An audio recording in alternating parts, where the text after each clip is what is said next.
Hey guys, I'm Raj. Sorry Deep couldn't be with me today. She got sick. I'm gonna be doing a review of this movie solo. So sorry about that. So we watched 1983 a couple of days ago, and this movie was not in our list at all. And I didn't even know about this movie. Funny thing was, on Twitter, one of my followers told me to watch 1983 the movie and you will love the movie. It's about cricket, it's about Sachin Tendulkar, and me being a cricket fan, me being also a Sachin Tendulkar fan, knew I would love this movie.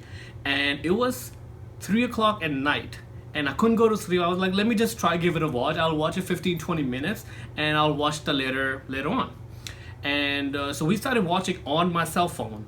On my cell phone I played it and we were both hooked to it, and we were like enjoying this movie. We wanted to finish it. We finished this movie. It was like 5 o'clock in the morning, like over 4:30, 5 o'clock, and we were like, oh my god, it was such a good movie. This movie was not in our list again, and so we kind of like cutting a chase and we're doing this review which was not in our list. So we just wanted to, since we watched it, we just wanted to do a review on it, like talk about it and this and that. The movie starts off in 1983 when a Nivin Pauly character was a little kid who watched a Kapil Dev lifting the trophy when we won the World Cup for the very first time in 1983. He grew up playing cricket in the village and with all his friends, and his friends were like with him through thick and thin throughout the whole time. He didn't get the support from his family in the movie in beginning, and because his father wanted him to become an engineer because he was a very good student, and so he thought, you know, he's gonna clear his studies, he's gonna go to like college, he's gonna become a good engineer student and everything.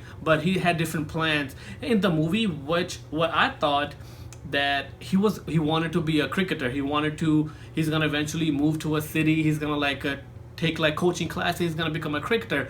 But interestingly, they didn't show in the movie that he had a dream. I don't think he had a dream of becoming a cricketer because of the fact that he didn't get the support he should have from his family, and also he didn't have that much exposure in that small village where he was playing cricket. He was very well known in the village itself. He also had a love interest as well. Like he fell in love with this girl who was also in love with him as well, but due to like him shifting his focus off studies and focusing more on cricket, I think she ended up marrying someone else. And how when the girl ended up marrying someone else, he was heartbroken, but he didn't like sulk, he didn't like start crying about it, how he would have to win her back. Eventually he gets over, and how he ends up marrying someone else. That was like one of the funniest part from the movie, when he gets married to this girl, and during their like first night, and she points to a Sachin Tendulkar poster and she's like, who is this? And he gets like shock of his life, saying like, oh my god, how can you not know who Sachin Tendulkar is? Even then I think his heart like broke a little, like how can I'm married to this girl who has no idea who Sachin Tendulkar is? I think eventually their relationship grows, and how like, you know, she really supports him when he needed the most. I wanted to mention one thing which felt more very realistically for me, especially. Like I grew up in India, I grew up watching cricket in 90s. Like I was a big Sachin Tendulkar fan. Like he was the reason I started playing cricket, and I was actually really good at it too. One match in the movie as well. It was 2003 World Cup when India was playing so well throughout the whole tournament, and we were like, yo, India's gonna win this World Cup. Sachin Tendulkar was on fire, Yuvraj Singh was on fire, and India played like a really good team in 2003 World Cup.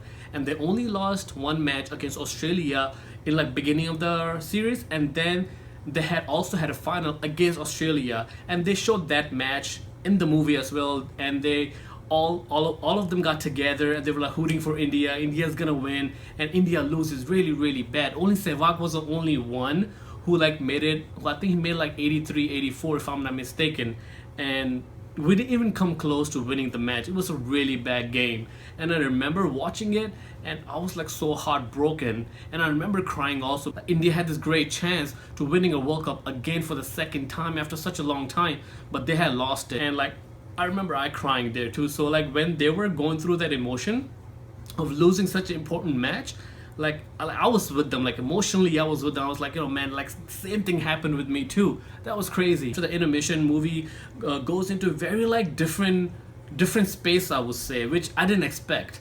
And I was thinking about, okay, what's gonna happen to him now? Like, you know, okay, he's now working at his father's shop, like, you know, is he gonna something gonna hit him where he's gonna be like, I want to be a cricketer now, like this and that, even though he's like playing like a 40 years old guy, like how he's gonna make it. This is what I was thinking. Now he's gonna be one of those like comeback kind of a movie. And so, but what I didn't saw was that he started realizing his son, who's like also love cricketer, so he loved playing it. I think I wanted to support him and give him the right coaching that he deserves so he can actually make it into an Indian cricket team one day. I think deep inside he also wanted to be a cricketer. Less knowledge about everything, how everything works, and how he got very less exposure and not a lot of support from his family. I think that's why he wanted to live his dream through his son. And that's when he just started like taking him to like all this like coaching classes, and where he like so he can get better. And eventually he does get better a lot, even though he was like I think 10 or 11 years old, but he was playing really good for his age, just like Sachin Tendulkar was when he was like 10 11 years old. So eventually with his father's support, he makes it into a team. He makes it into a I believe like under 13 under 14 team, and that's how the movie ends. At the last scene was like so emotional. I think I got a bit teary at the end as well. He started playing really good shots at the end, which he with like very fast bowler, made his father proud. Like all his like hard work that he put in worked it at the end.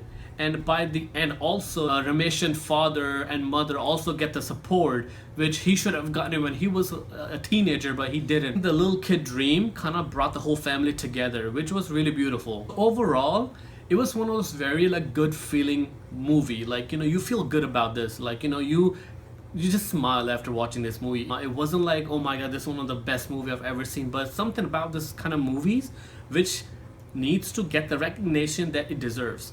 Like I loved it, and it was really emotional and very like relatable movie. I wanted to talk about the performances. Nivin Pauly was so good as a teenager who loved playing cricket, who loved bunking class and like go and play cricket with his friends. He was so good, very natural. Even like when he was playing cricket, like you could tell like he knows how to play. He didn't like learn how to play just because of this movie. Like he knew how to play. All the shots he played was like really good. As a father into like a second part of the movie was like really good too. He was very protective father, and I think that's what made his character even more like bigger. His father was really good in the movie as well. Also his mother, his wife, and all of his friends. He has such a good support from his friends throughout the whole movie, like from beginning till they were like 40 years old, they were still together. I love sports movie like Iqbal and Lagan. Lagan like is such like a masterpiece. Like, and also 1983 also has its own place in my heart now. It was one of those movies when you finish watching it, you think about these characters, and it was such a sweet movie. Like after watching Nivin Pauly, like I'm his fan. I loved him in Premium. I think in Premium also he played like a teenager and then middle-aged guy. He was so good in that movie. And also in this movie 1983 he plays such an important role, and he also won a national award, which I just found out, for this movie, and also Bangalore Days as well. It's my dream to see Sachin Tendulkar play, and sucky thing is he retired a couple of years ago, but I was fortunate enough to see him live when I was in Bombay 2012. The IPL game going on was Bombay versus Punjab, and I was supporting Punjab, and I went with one of my friends, and I'm gonna post that video. I think you might be able to recognize Sachin. He had his back, and he didn't play in that IPL in any of the game. So he just played it when I got there. So it was kind of like, it was kind of meant to be kind of a thing. And he was fielding right in front of me. And I just kept looking at him like, oh my god, that's Sachin Tendulkar. Like he's right there.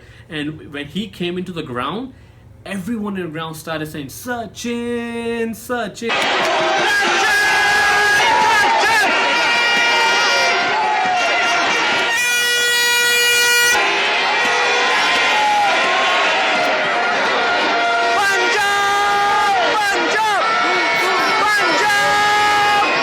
And that's how the movie starts too, and that gave me goosebumps in the beginning. But back to the movie, it was such a good movie, such a sweet film. Thank you guys for recommending this movie to us, and especially thank you to two people who told me about this movie. And I really hope you enjoyed this review without deep hair, but she'll be back for the next review for sure. So thank you guys for everything. If you like this video, give it a thumbs up, and also let me know if you've seen this movie, what was your favorite part from the movie. And keep commenting, keep liking, subscribe to our channel, and bye guys.